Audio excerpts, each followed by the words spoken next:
but it's going to be a difficult decision to make going forward. Of all the bidders, I think there's 3 or 4 there that are credible. I'm particularly attracted to the Dan Friedkin one, which has not raised a lot of eyebrows and headlines mainly, but I think from what I heard about what he's done with Roma, I was really encouraged about that. Obviously, if Everton and Roma end up in the Champions League, we've got that problem of conflict, but that would be a lovely problem to have, I think, for most Everton fans. And I think we're some time away from that, but nevertheless, something that has to be planned for in the future.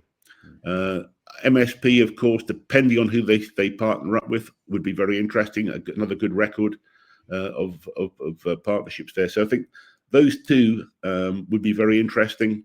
I'm not so keen on the AJ Bell, George Downing group with MSD, purely because I believe, and I could be completely wrong on this, but my belief is that MSD would be putting more debt in place on that deal.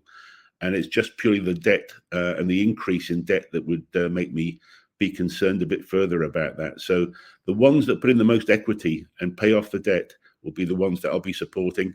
And I'll do all I can to help them to understand the club and where it should be going and what it can be.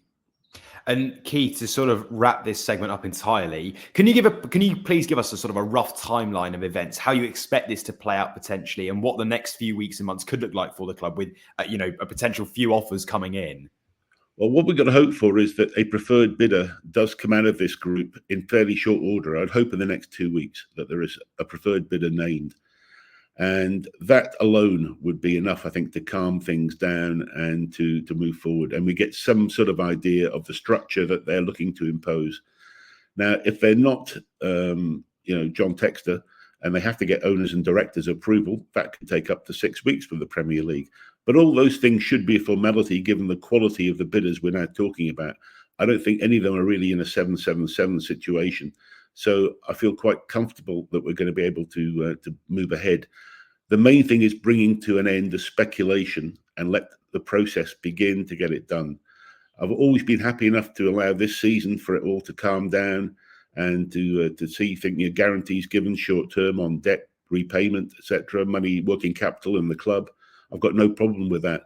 So it may take longer to get the whole transaction finally completed, but I think there'll be enough security and stability there for the club to move forward. So I hope in the next 2 weeks a preferred bidder, and then if they can speak to us and give us some idea of a structure, that would be a really great solution. And I'd be very happy with that if we can get that sort of timeline. However, what I wish for and what actually happens around football clubs are never the 2 things. And they could come down to 2 or 3 groups continually getting extensions on this sort of thing. And you've just watched a segment from Football Insider's brand new podcast, The Inside Track, with me, Lewis Pearce, alongside the guests on the show.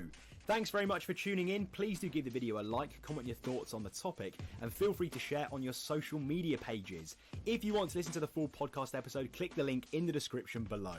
Keep your eyes peeled for plenty more content and exclusives here on The Inside Track.